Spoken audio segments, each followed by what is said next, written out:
Yeah sir, అందరికీ నమస్కారం అండి. గౌరవ జగన్మోహన్ రెడ్డి గారు మాజీ ముఖ్యమంత్రి, ఈనాడు పులివెందల శాసనసభ్యుడు.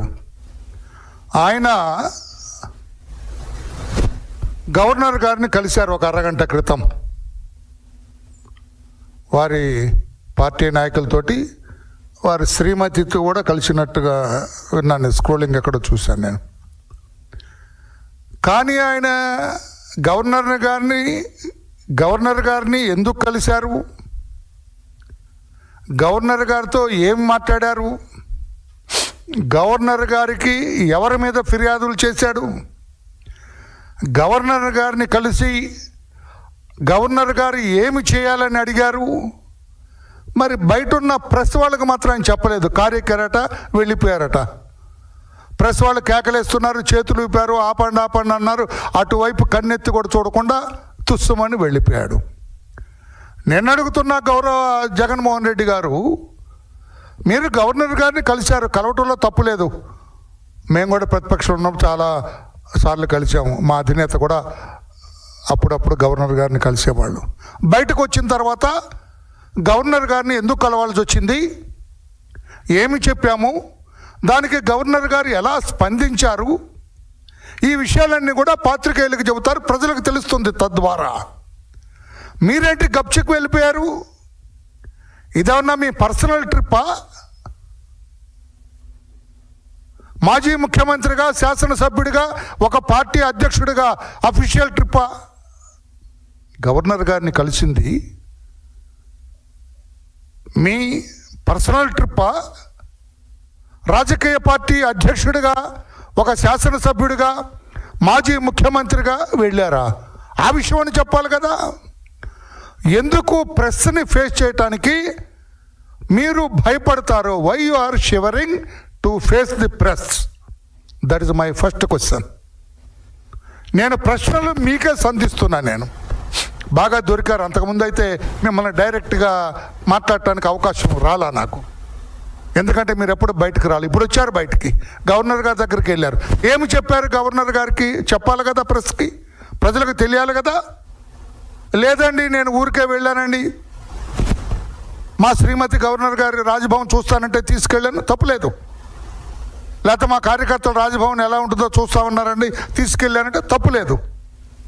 లేకుంటే ఎవరి మీదో ఫిర్యాదు చేయడానికి వెళ్ళామండి, ఆ ఫిర్యాదులు చిట్టా ఇది అని చెప్పడంలో తప్పులేదు. మీరెందుకు ఏ విషయం చెప్పలేదు? తుర్రుమని ఎందుకు వెళ్ళిపోయారు, తుపాకీ కూడా దొరకకుండా? కారణం చెప్పండి, సమాధానం చెప్పండి. రాష్ట్ర ప్రజలు ఉత్కంఠతో చూస్తారు కదా. గవర్నర్ గారి దగ్గరికి వెళ్ళారు, ఈయన ఏం చెప్పారు గవర్నర్ గారికి, గవర్నర్ గారు ఏమన్నారు, ఏం ఫిర్యాదులు చేశారు, లేకపోతే ఎందుకు వెళ్ళారు, ఏం జరుగుతుంది అని అంటారు కదా.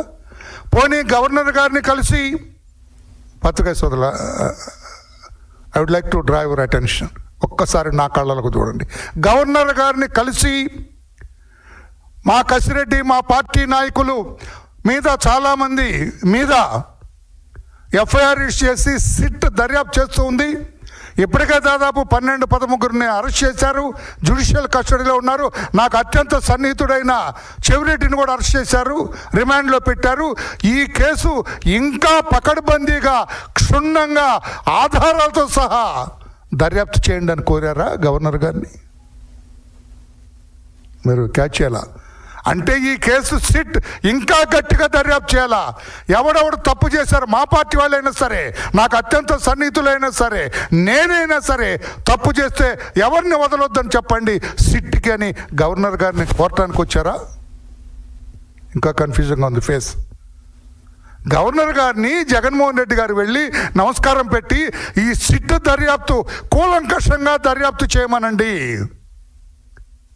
ముద్దాయిలు ఎంతటి వారైనా వదలటానికి వీల్లేదు, నిజానిజాలు బయటకు తీయాలా.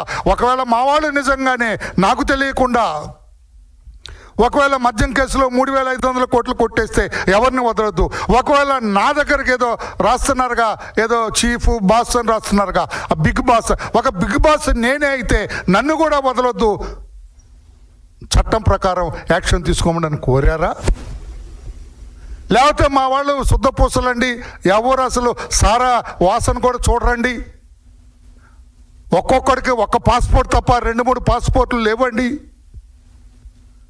ఒక్కడు కూడా దుబాయ్కి ఎవడు వెళ్ళలేదండి. ఎప్పుడు ఒక్కడు కూడా దుబాయ్లో నోట్ల కట్ల మీద పడుకోలేదండి.